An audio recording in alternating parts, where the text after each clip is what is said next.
बरेली के mayor doctor Umesh Gautam पर एक महिला ने गैंगरेप का आरोप लगाकर सनसनी फैला दी है। उमेश गौतम के कार्यालय में काम करती थी, अब उसने मेयर पर गैंगरेप का आरोप लगाया है।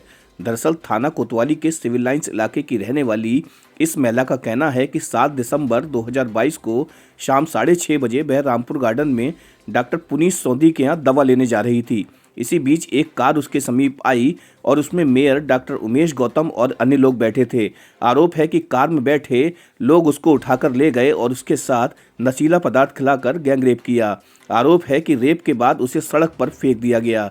महिला ने थाना कोतवाली में दर्ज कराई रिपोर्ट में कहा है कि उसके साथ गलत हुआ है। मामला न्यायालय में है। शुक्रवार को इस महिला ने एसएसपी दफ्तर पहुंचकर न्याय की गुहार लगाई। साथ ही यह भी कहा कि मेयर उमेश गौतम पर कार्रवाई की जाए। महिला ने बताया कि पूर्व में डॉक्टर उमेश गौतम के कार्यालय में वह काम करती थी और अक्सर उसका यौन शोषण किया जाता था। वह उसका विरोध भी करती थी। उस पर एसिड अटैक भी किया गया। महिला का कहना है कि उसको न्याय नहीं मिल रहा है। आरोपी खुलेआम घूम रहे हैं, उसे जान से मारने की धमकी दे रहे हैं। दूसरी तरफ डॉक्टर उमेश गौतम ने अपने पक्ष में सफाई देते हुए कहा कि महिला द्वारा लगाया गया आरोप निराधार है। यह आरोप राजनीति से प्रेरित है और उन्होंने कोई गलत काम नहीं किया है। वहीं एसपी सिटी राहुल भट्टी ने बताया कि मामला न्यायालय में विचाराधीन है। जो भी आदेश होगा अग्रिम कार्रवाई की जाएगी। हमेशा ही मतलब घर पे मॉलेस्ट करते थे और मैंने उनसे मना करने के बाद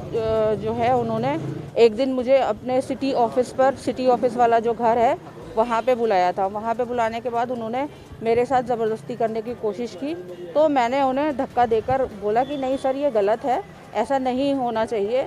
मैं वहाँ से भाग आई। उनका ड्राइवर सुरेश वो मुझे वहाँ से ले गया था, क्योंकि वो सुबह गाड़ी आती थी, मुझे सुबह गाड़ी ले जाती थी और मेरा काम हो जाने के बाद मैं घर आ जाती थी, गाड़ी से छोड़ देते थे। तो ड्राइवर जो है मुझे उनके घर तक लेकर गया, सिटी ऑफिस तक, कि सर ने बुलाया है, मैडम वहीं पर हैं। तो जब मुझे ये पता चला कि मैम है वहाँ पे, तो मैं चली गई। तो जब पता चला कि सर अकेले हैं तो मैं वहाँ से आ गई। उस दिन तो कुछ नहीं हुआ, तो उन्होंने बोला कि एक ना एक दिन तो मैं तुझे छोड़ूंगा नहीं, ऐसे करके उन्होंने बोला। तो 2021 में मेरे ऊपर एसिड अटैक हुआ, एक बार मेरा पैर तोड़ दिया गया। तो वो सब चीज़ें मैंने डॉक्टर हॉस्पिटल में, डिस्ट्रिक्ट हॉस्पिटल में मेडिकल भी करवाया अपना, और वहीं पे मेरा इलाज भी हुआ जो एसिड का था। मैंने माननीय प्रधानमंत्री जी को, योगी जी को, सबको लिख कर भेजा।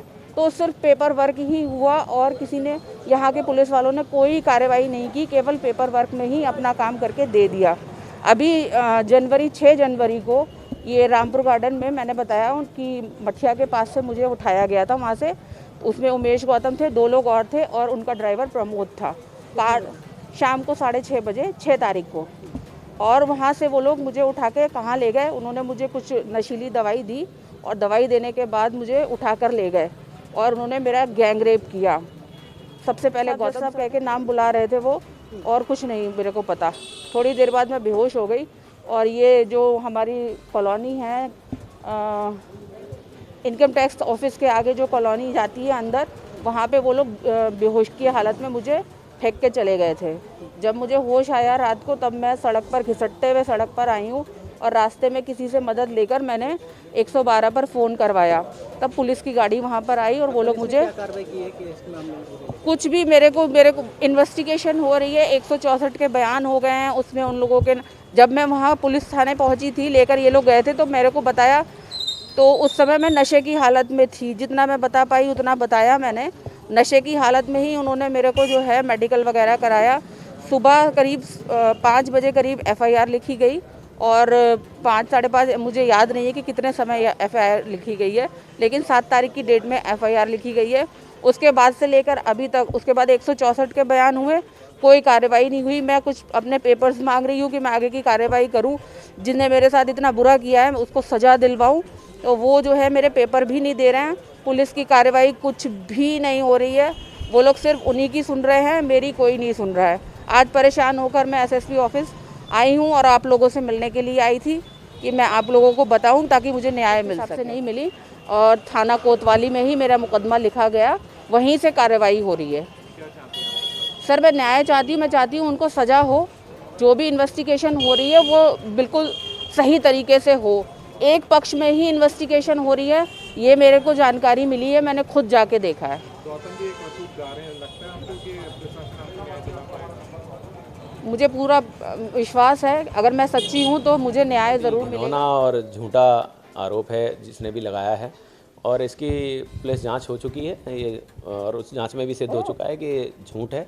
और मैंने ये आग्रह किया है पुलिस अधिकारियों से कि ये भी पता लगाएं कि आखिर इस तरह के आरोप लगाने वालों के पीछे कौन है और किसका हाथ है, क्योंकि ये जानना ज़रूरी है कि कौन आदमी है जो इस तरह की बदनामी कराना चाहता है। जी, देखिए, इस बारे में मुझे इससे ज़्यादा कुछ नहीं कहना है, क्योंकि जो किस तरह के भी आरोप कोई लगा रहा है, पुलिस उसकी जांच कर चुकी है। पुलिस ने वो सभी मामला झूठा पाया है, और इस तरह के जो आरोप हैं, बल्कि मैंने पुलिस से ये भी कहा है कि वो उसकी पूरी जांच करें कि आखिर इसके पीछे है कौन, क्योंकि वो सामने आना ज़रूरी है, और इस तरह के झूठे आरोप या षड्यंत्र रचने वालों का पर्दाफाश होना चाहिए। जी, देखिए, जनता के बीच में मैं कितना काम कर रहा हूँ, मैंने कितना काम किया है, ये सभी को पता है, ये किसी से छिपा नहीं है। तो बहुत सारे लोग ऐसे हैं जिनको ये बर्दाश्त नहीं हो पा रहा है, बहुत सारा विपक्ष हो सकता है जिसको बर्दाश्त ना हो रहा हो। तो पक्ष हो या विपक्ष, इसकी जांच निष्पक्ष होगी, और उसमें ये ज़रूर सामने आएगा कि कौन लोग इसके पीछे। मुकदमा पंजीकृत किया गया था धारा 376 डी में, और उस मुकदमे में विवेचक द्वारा महिला के बयान भी लिए गए हैं और कोर्ट के समक्ष प्रस्तुत भी किया गया था, मेडिकल जांच भी हुई। इन सारे साक्ष्यों के आधार पे, उनके बयानों के आधार पे इसमें विवेचना में अग्रिम कार्रवाई की जा रही है, और जो भी इसमें सही बात निकल के सामने आएगी और जो सारे तथ्य और साक्ष्य होंगे उसी के आधार पर अग्रिम कार्रवाई इसमें की जाएगी। तो महिला का ये कहना है कि उसकी मेडिकल रिपोर्ट अभी तक उसे दी नहीं गई। ये एलिगेशन जो हैं इस संबंध में हम जांच करवा लेते हैं।